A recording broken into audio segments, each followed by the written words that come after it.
Greetings, ladies and gentlemen, this is the Inept General, and welcome to our Total War Warhammer Averland lore video, and today we will be looking at the Grand County of Averland. Now, Averland itself is located in the southeastern corner of the Empire, and it really guards the entrance into an alleyway between the mountains known as Blackfire Pass. Now, this is the site of the legendary fight between the Greenskins and the armies of Sigmar, the legendary founder of the Empire, and it's also kind of the first site of protection for the Empire against the inevitable greenskin hordes that from time to time spring up from the Badlands and the World's Edge Mountains to the south and come up through the Blackfire Pass and inevitably explode into the Empire.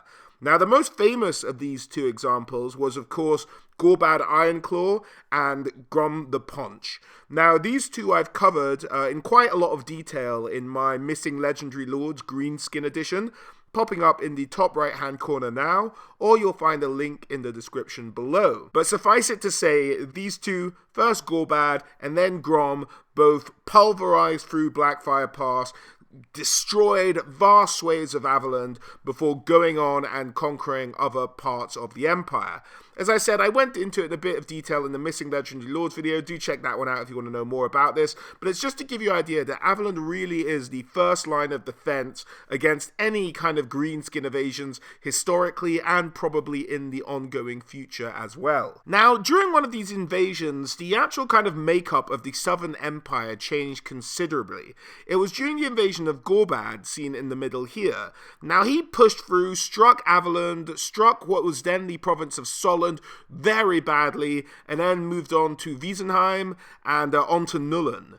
Now, the problem was this, is they destroyed Solent, the province, so badly that they completely annihilated it. Now, the vast amount of land that Solent once occupied was really kind of swallowed up by Wiesenheim, but the Averlanders to the north took in a number of refugees during this time, and this is why, as a kind of remembrance, the flag of Averland has become the sun it is today. It used to be a hammer on a black cross, but they took the sun that used to represent the province of Solent and kind of incorporated it into their own flag to pay respects to kind of the brothers and sisters of the Empire they lost in those dark times. And many of the nobility from Solent integrated themselves into Averlander life as well. So it's just kind of an homage to that lost province of the Empire. Now, another distinct, sort of very important historical time for the Averlanders was the foundation of the Moot. Now, I've covered the Moot foundation a number of times, and I've gone into the most detail when we did the Moot province itself, but there was once an emperor called Ludwig the Fat,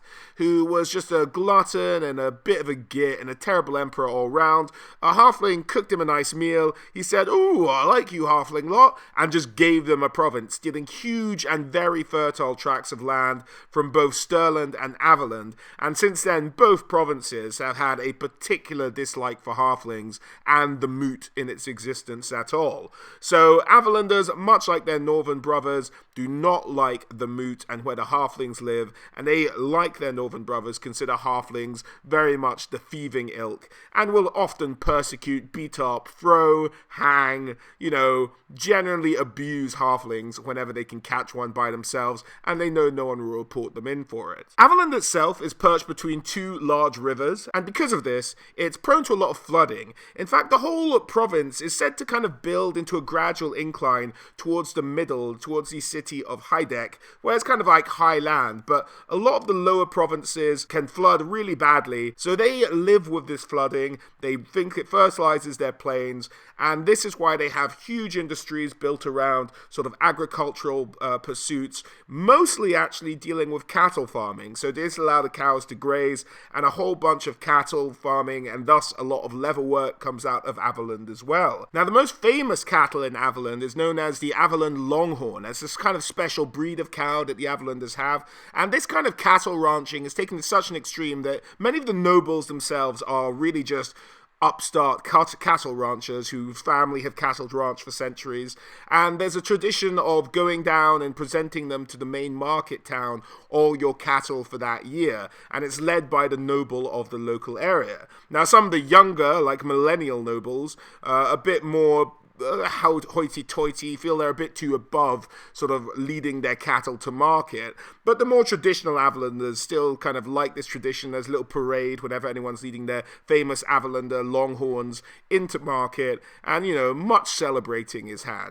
Now, it's a hugely rich province because it also comes up against the World's Edge Mountains, and historically, throughout the history, even going back to the time before Sigmar, the people of Averland, or the people who once occupied the land of Averland, have always had fantastic relationships with the dwarves.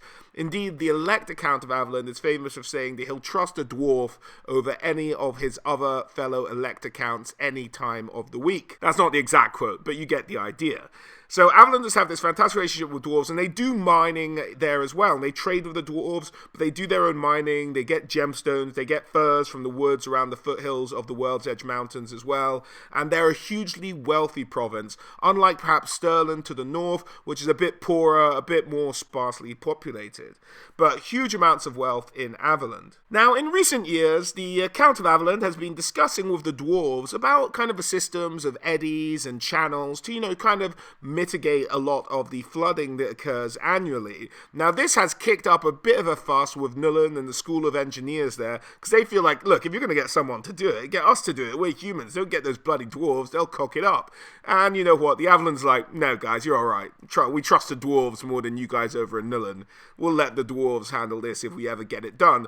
But as far as I'm aware, they haven't had it done yet, so the flooding does continue for now. As far as the people of Averland are concerned, around the time of Sigmar, this land was occupied by a people known as the Burgundians.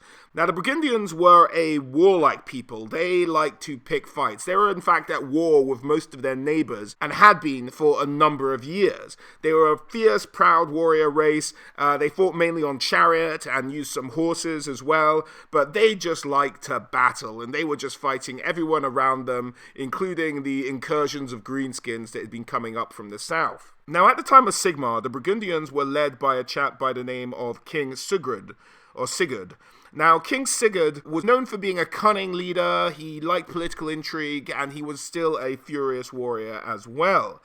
So Sigmar had been uniting the tribes, and the Burgundians were perhaps one of the last to actually join his cause. So on his travels down to meet these people, he came across this kind of witch, this hag, and she began to tell him, and sort of maybe prophesize even, that you will not win these people over with force. Sigmar, being the kind of wise man he was, kind of took this on board and went on his merry way. Now, keeping this in mind, he approached the Burgundians, kind of told them what the story was, guys, we have to unite if we're going to survive. If humanity is going to survive in this area of the world, we have to unite to fight off the greenskins and later other things that will threaten us as well, but we have to act as one. King Sigurd was like, this is some kind of trap. Being the cunning man he was, he thought, oh, I see what you're doing here. You're going to try to pull the wool over our eyes. You're going to try and, seduce us, and then you're going to try and enslave us. I see what you're about, Sigmar. Whatever. Let me set you an impossible task to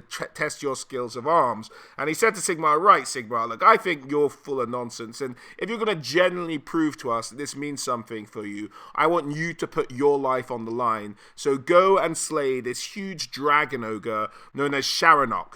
And you go kill him, and then I'll let you, we'll join your cause if you can do that. See, put your life where your mouth is, essentially. So Sigmar's like, all right, cool, I can do this, and goes off, and in a fierce battle that lasts for many hours, manages finally to slay the dragon ogre. And he returns to the Burgundians, not only with the head of the dragon ogre Shagoth, but also with the ring of the king's eldest son, who sometime earlier had been slain by the Shagoth itself. So both avenging his son and proving that he's willing to put his life on the line for these people and for humanity as a whole. So the Burgundians were like, woo, let's do this, and they joined the army, and it was the king himself who had the honor of charging next to Sigmar in the final charge of the legendary Battle of Blackfire Pass. And to this day, the people of Averland still consider that a great honor. Now, as I mentioned, even going back to this time, the Averlanders had a very good relationship with the dwarves of the World Edge Mountains, and they have continued to do so to this very day. As far as the people of Averland are concerned, they'd be described as open, passionate, and honest. And this contributes to one of the reasons why maybe they got on with the dwarves so much. The dwarves are very plain and directly spoken, and so are the Averlanders. They both don't faff about, they tell you what's on their mind, and they're brutally honest about it as well. So they kind of have this mutual appreciation of each other in the way that they deal with perhaps, let's say, the more hoity-toity humans, such as those who come out of Reichland. They also take sort of the host responsibilities very seriously. The idea of being hugely generous to any guests you may have.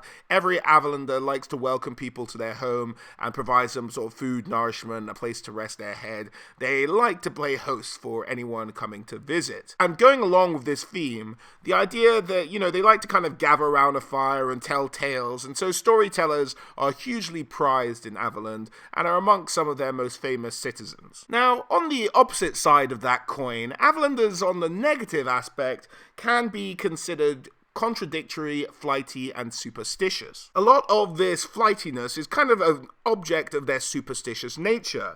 They believe a lot in the idea of astrology in Averland and put a great deal of credit into it. The idea of unlucky days and lucky days plays a lot into how they schedule their weeks and what have you, or months even.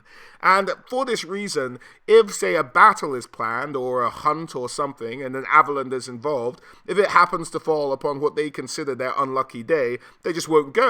And this gives them this kind of flighty reputation that they've inherited, that they'll just be like, oh no, it's one of my unlucky days, I'm sorry, I can't make it today, I might hurt myself. Stuff like that. So people have been known to get pretty upset at them, but there's kind of this general idea of strangeness in Averland. In fact, troll hunters, who throughout the Empire are never really considered the most sane of individuals, because after all, they hunt trolls for a living, are often said to think of Averlanders, and there's a kind of famous saying amongst troll hunters, that Averlanders are a bit sort of, you know, odd in the head. Not quite there, really. So that's how weird Averlanders are perceived from kind of the other parts of the Empire. Now, the idea of kind of directness and direct play, although, you know, appreciated by the dwarves, kind of plays very oddly amongst other Empire provinces. For example, they kind of detest, like, lawyers and contracts in Averland, and they just don't want anything to do with them, and they feel that their honor should be enough to value kind of any agreement you come to with an Averlander. Now, dwarves, this is acceptable, because if a dwarf breaks his oath or something, he has to go and become a slayer or top himself or something like that. So for an Averlander, however, it's different. And so a lot of people look at this idea of, you know, it's an honor agreement with a bit of a, you know, a bit of distrust.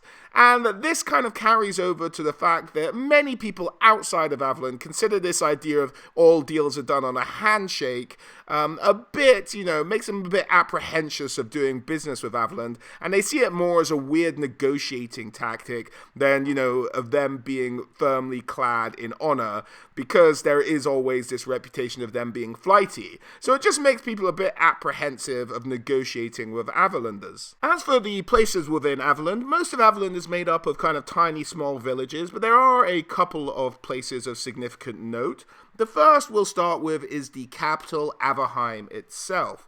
Now, Averheim was actually kind of the ancient capital of the Burgundians as well. They used to have this very famous, huge, sprawling camp from which they'd ride out in their war parties, but always kind of return to.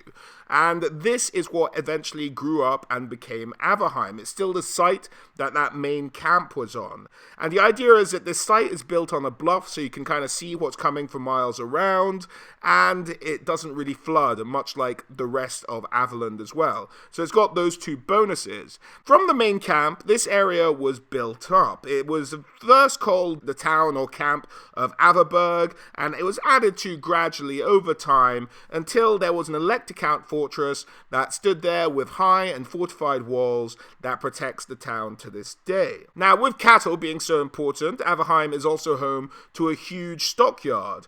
So the annual cattle drive usually ends up with huge amounts of long-horned Averland cattle being driven into Averheim, where it can be traded along the river routes to the rest of the empire. Now, with these huge stockyards, there's obviously a great number of businesses that revolve around the, I don't know, the processing, shall we call it, of cattle. So you have huge leather works, you have like a lot of butchers that go around, around. Now, the idea of transporting and keeping meat fresh is a huge concern to Averlanders because cattle is such an important thing. The way this is done traditionally in Averland was that meat would be salted, and that would preserve it for a longer extended period of time. However, there has recently been imports of magically enchanted ice that doesn't melt, that can be used to freeze the meat and transport it across the empire. Now, the Salters Guild within Averheim has been kicking up a huge fuss about this, and there seems to be almost kind of commercial war between the Salters Guild and these new ice merchants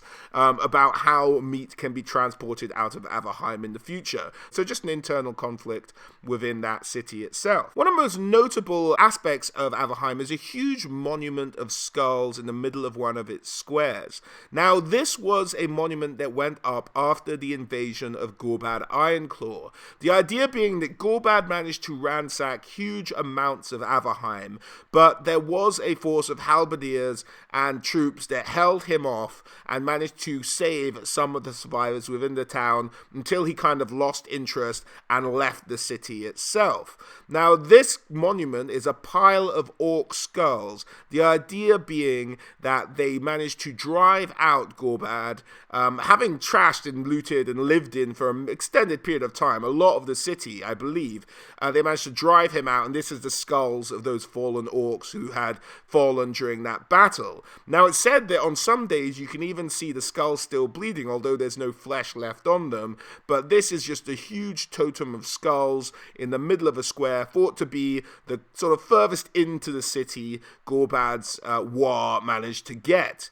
So that's kind of a fun, if not macabre, monument to that time. Moving south, we have Heideck. Now, Heideck I mentioned a little bit earlier. It's kind of one of the highest points of the province of Averland. The whole province seems to be kind of a mound that gets higher and higher as you get further away from the rivers, kind of hitting this peak in Heideck. Now, Heideck is a crossroads between sort of the Old Dwarf Road and the other roads you see there. Now, it attracts a lot of different people. You get traders, you get merchants, you get scholars, many of whom are interested in traveling to the Dwarven territories to study some of their ruins or some of their culture and what have you. And so it's just really a melting pot of different people from different professions and kind of, a fun place to stop off. Now, further south from there, we have Grenstadt. Now, Grenstadt is the kind of first port of call for any invading orc army. But it's in fact a fortress town, so it kind of tries to prepare for any of these orc incursions. And Blackfire Pass itself has a number of forts within the pass to just try and cull and cut down any invading orc armies. They're all heavily manned and fortified. So Grenstadt is kind of like your last line of defense if all of those other fortresses fall. It's also the commercial center for gem trading and fur trading within the province of Averland. Now, this is because obviously all the gems are coming out of the mountain, and the nearby woodlands provide the fur that is traded out of there as well. So a hugely wealthy city, a lot of commercial trade going through it. There's also a significant population of dwarves in Grenstadt, thought to be about 10% of the entirety of the population. A lot of dwarves sort of trade out of here with their own goods, with their own people, and there's just kind of a lot of stuff going on. An idea here is that perhaps sometimes a lot of these dwarves are there just to kind of keep an eye on the humans, make sure they're not claiming any illegal mining rights or anything like that. Now, the dwarves will usually, if they ever make a claim, will probably win, because the Averlanders like to side with the dwarves. So if there's any sort of disputes, and it's brought to a human tribunal, the human tribunal will probably fine for the dwarf, just trying to keep them happy. Now, moving on from Grenstadt, we have the city of Streisand. Now, this city is thought to be kind of a center of learning within the province of Averland. A number of sort of educational bodies, universities, stuff like that are out of here. Now, what this city had managed to do at one point was to actually kind of gain independence from the province, and that was indeed granted. But over time, they managed to be unable to feed themselves to sustain their own population, at which point it was said that, okay, we'll help you out if you rejoin the province itself. Now, this was before the current Elector Count family. This was before the Leitdorfs took power. But the idea was that when they did come back into the fold of Averland, for some reason, I'm not 100% clear on this in my own head, there was just an absolute slaughter. And I think it was the slaughter of the kind of ruling body of the city, so it wouldn't try and ever claim independence again. But it's kind of a black mark on the province and looked down upon as a truly horrific incident within the province history. This kind of slaughter of this educational elite who were ruling the area just because they kind of dared to go independent and might potentially one day do it again. So they were just absolutely put to the sword. But it's still a center of learning, huge amounts of universities and things there. It attracts a lot of the intellectual elite of the province, if not the larger empire as well. So that's kind of the student town of the province of Averland. Now, this area here, as you can see, there's nothing there on the map, but I think it's around here, if not further to the north. There's an area known as the Three Towers. Now, this is an area where Gorbad Ironclaw held up, but I think I haven't been able to identify this or find the battle itself. But as I understand it, there's also maybe a very famous battle with the High Elves at some point, deep into Empire territory. But it was an old High Elf city ruined. It's just never really been picked up again, and has played kind of a stopping point in historical campaigns. So I thought I'd just point it out. I'm kind of guesstimating that it's there. I think it's actually a little bit further to the north, but there is an area known as the Three Towers I just wanted to mention briefly. Now, moving on from the Three Towers, let's talk about the army of Averland. Now, Averland, being a hugely wealthy province, has a very well kitted out army. Now, it's mentioned somewhere that the state troops in Averland are called Mountain Guard, and I've seen other people mention that Mountain Guard are maybe an elite type of Avalander troop, but as far as I'm able to tell, I think Mountain Guard is just a name they use for state troops in general. Maybe there is an elite band, but not that I'm aware of. Mountain Guard, or the state troops, are very well equipped. They've moved on from their chariot days, moving with the technology, not afraid to do so. And it's very popular, as you see this chap, this greatsword on the top, to have this blackened armor in Averland. So they'll often have blackened cannon, blackened steel, and, you know, it goes well with their colors, which is the black and yellow. So, yeah, Averland does a very well kitted out army with all the money that they have. They can go at it quite well and match sort of equipment-wise, at least, with any other province of the Empire if they're not up there with the best of them. Now, we also have the unit of von Kragsberg's Guard.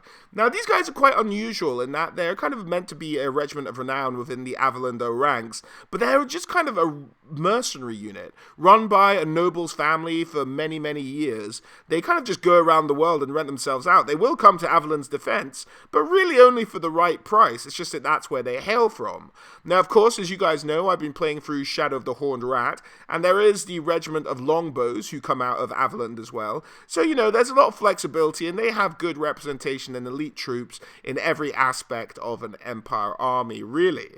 Now, in terms of their knights and knightly orders that are tied to Averland, there are two, really. The first being the Order of the Black Bear. Now, these guys are said to be the most boisterous of the knights in the Empire, just always down the alehouse with a tankard in hand, having a great bloody time, but they're hugely fierce fighters as well. Now, the idea here with the Order of the Black Bear is that their kind of history story is that their founder was kind of trotting along, kind of an impoverished knight at the time, and saved a maiden who was in trouble being attacked by a bear, killed her, she rewarded him with great riches, upon which he started the Order of the Black Bear. The other, and probably more likely of the two scenarios, is that these were just all knights who used to hang around a very famous alehouse known as the Black Bear, and just because they were bloody booze mates, they started an order probably out of the pub. So very much like your pub football team, this is your pub knightly order. Now, another regiment that's perhaps a bit more regimented, a bit more zealotous, are the Knights of Sigmar's Blood.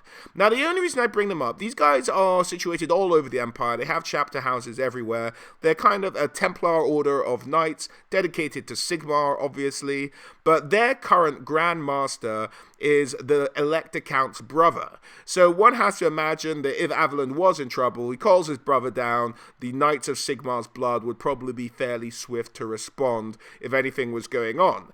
But it is a Leitdorf who's the Grand Master for the Knights of Sigmar's Blood, and so there are ties to the province of Averland. So you have Hans Leitdorf leading the Knights of Sigmar's Blood, and of course you have his brother Marius Leitdorf. Now we're going to get into Marius because he is one of my favorite characters in the Empire lineup. So now I've covered Marius before in my Missing Legendary Lords Empire Edition video, so I'm just going to lift what I've said about Marius there because we cover his backstory, what he's about, everything he's done there, and I'm just going to add that in. So if you've seen that already, feel free to skip the end of this video, but from here on in, I'm just going to cover Marius Leitdorf, the Elector Count of Averland.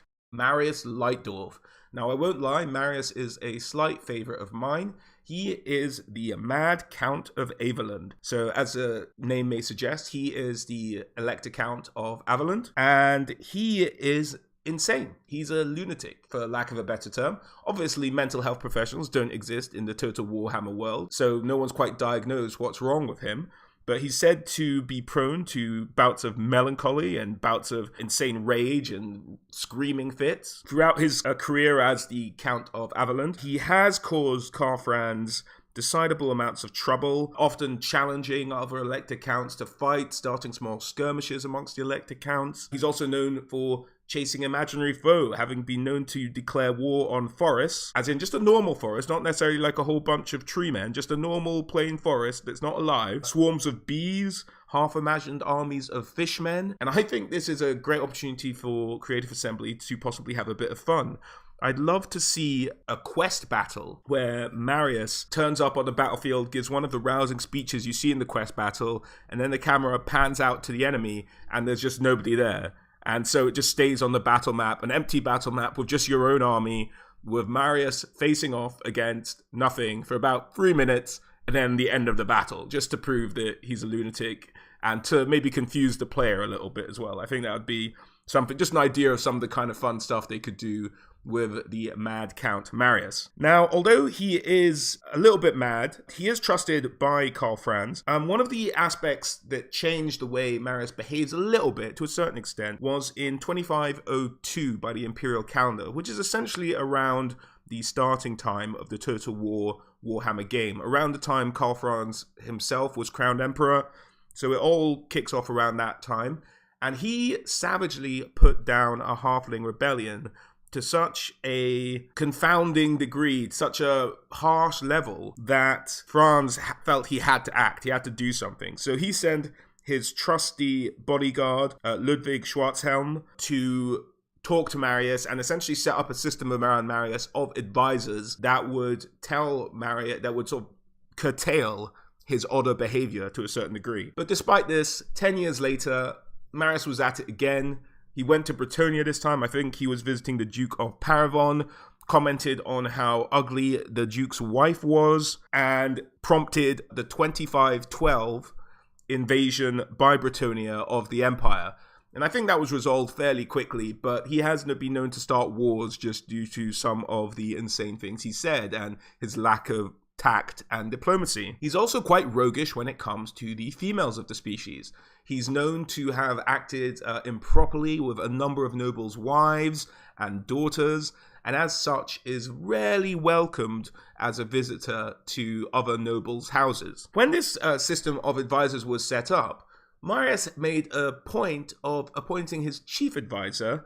Now, his chief advisor was appointed as Daisy Kurt von Hellboring II. Now, if that name seems familiar, it is because that name is taken after Kurt von Hellborg, the Reichsmarshal of the Empire, and that is the name of Marius's horse. So his horse, named mockingly after the head of the Empire army, is his chief advisor, and he's been known to converse with his horse and seek its counsel on a number of things concerning the province of Averland. Marius Leitdorf and Kurt Hellborg actually have such enmity that it's become slightly the stuff of legend within the Empire. Not only has he named his horse mockingly after Kurt Hellborg, but has also been known to often and loudly pronounce that Hellborg has a poor mustache horrible dental hygiene, and has the sense of humor of a troll. He's known to dress in quite flamboyant clothing and colors. You can see the model painted here. I think you could even push that and make it even more flamboyant than the colors he's wearing there. But he, like all Elector Count, is armed with a rune fang, no shield, but he tends to carry a secondary weapon, often portrayed as a dagger. So maybe make him a particularly damaging, maybe a frenzying kind of Elector Count / legendary lord. But he still has a lot of armor and plate and things like that. So maybe just deals out a bit more damage than your typical captain, but doesn't have a shield to protect him. So that's how you'd maybe have him on the tabletop. His rune fang is named Mother's Ruin, for anyone's interest. Actually, an interesting point about the lore with Marius is he's actually dead in current continuity. Before the end times, Marius dies. So technically, when Total Warhammer starts, he should be alive, but there comes a point where a horde of greenskins actually attacked through Blackfire Pass, described as being as big as the horde that Sigmar himself fought at Blackfire Pass over 2,500 years before. In this battle, he had scouts watching the pass. He reported back to the Emperor. The Emperor sent aid. He sent several steam tanks, all the army of Altdorf, all the army of Reichsland. They arrived, but they're a bit too late. The Mad Count and all his great swords and all his army had been surrounded. The Count himself challenged the Orc war boss of the Horde to a duel and lost and died. Now, I don't think this will present too much a problem for Total War Warhammer, as at the start of the game, he is alive, and I suppose you can just have him on your campaign and play it out for your own version of how things happened. But in the Warhammer tabletop continuity, Marius is dead, but was still included in the 8th edition, which was slightly puzzling to some people. But there you go. Now, although Marius is mad, he does have his uses. He does have a very sort of sharp mind, and is a well-renowned poet and inventor in his own right. He's also known as a brilliant tactician and a fairly handy swordsman when it comes down to it. And when it does come down to the crux of things, he's often been there. And for as far as he can, Karl Franz does trust him as an ally to come to the defense of the Empire whenever he's called upon. I love Marius. I think there's a lot of opportunity to do a lot of funny things for him on Total War Warhammer, and I look forward to seeing him added. Here is just an image of the Battle of Blackfire Pass, just to give you an idea of the scope of what was going on. Karl Franz arrived too late to help Marius, but did arrive and did win that battle in the end. And that's about it for Averland, guys. I hope you enjoyed it. As always, a huge thank you to you all for watching, and I hope to catch you all on the next one.